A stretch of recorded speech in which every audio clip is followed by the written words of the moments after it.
Sobat Ensiklo, bertemu lagi dengan kami tim Ensiklo yang saat ini sedang berada di lahan porang.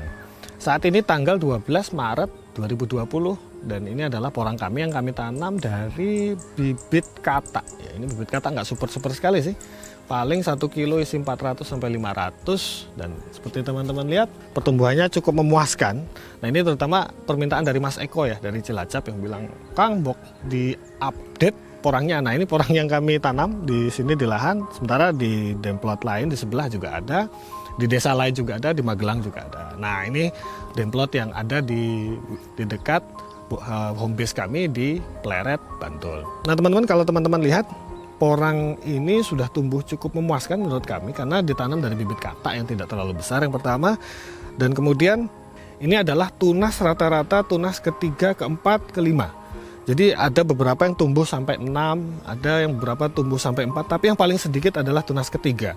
Kami rata-rata sudah memanen katak untuk tunas pertama dan sekarang mulai masuk untuk pemanenan katak tunas kedua ya, karena mulai 1-2 rontok dan perkiraan jika April nanti sudah masuk musim kemarau, dorman sempurnanya untuk seluruh lahan ini kami perkirakan di awal Mei atau pertengahan Mei.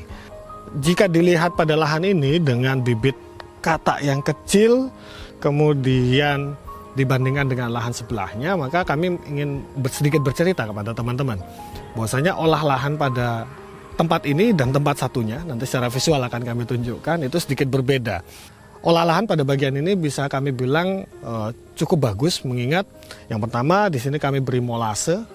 Kalau teman-teman lihat di story kami pada bulan Oktober itu kami berikan 3 tangki molase ke dalam lahan ini, yang pertama. Yang kedua, kami beri kohe atau kotoran hewan sebanyak mungkin di sini. Berikut dengan pemberian kapur dolomit, sehingga tanah yang terbentuk di sini cukup gembur dan persediaan unsur haranya cukup baik. Nah, di sini juga kami perlakukan dengan 14 hari sekali sistem kocor POC, baik itu vegetatif pada fase awal maupun generatif ketika sudah mulai kami asumsikan sudah muncul tahapan generatifnya. Berbeda dengan lahan di sebelahnya ya, yang olah lahannya kami coba perlakukan dengan apa adanya, dengan kohe yang lebih sedikit, kemudian dengan molase yang lebih sedikit. Nah, dengan bibit yang relatif bentuknya sama, ternyata pertumbuhannya bisa diperbandingkan.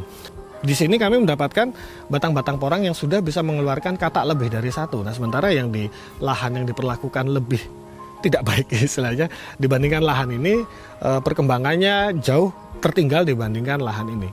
Jadi dengan ditanam pada pertengahan November, teman-teman bisa lihat tingginya sudah segini untuk ukuran katak tidak super, katak yang bukan super. Nah, sekali lagi ini salah satunya sangat dipengaruhi oleh proses olah lahan, baik itu pada penyiapan nutrisi, kemudian juga pada pemberian bakteri dan sterilisasi pada lahan ini. Kalau dilihat jumlah yang terserang jamur sebenarnya tidak cukup banyak. Kasus jamur hampir bisa pasti ditemukan pada lahan porang. Tapi yang terpenting adalah bagaimana kita bisa menekan agar angka kematian yang ditimbulkan oleh jamur itu tidak terlampau banyak.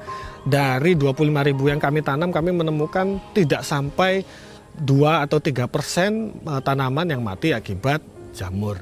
Nah, artinya kemudian pola SOP dengan sterilisasi, pemberian trichoderma, kemudian disusul lagi pada bulan Februari pemberian gliocladium dan trichoderma lagi, itu bisa sedikit banyak mencegah tumbuh kembang jamur. Teman-teman, itu tadi sedikit update tentang tanaman porang yang kami tanam di sini dengan sistem tanpa naungan. Saya mau tenggelam lagi di antara tanaman porang untuk mencari dan berburu katak. Katak porang untuk tanaman, katak beneran untuk mancing nanti malam. Sampai jumpa pada video selanjutnya. Detail-detailnya ada di visual. Semoga bermanfaat. Waalaikumsalam.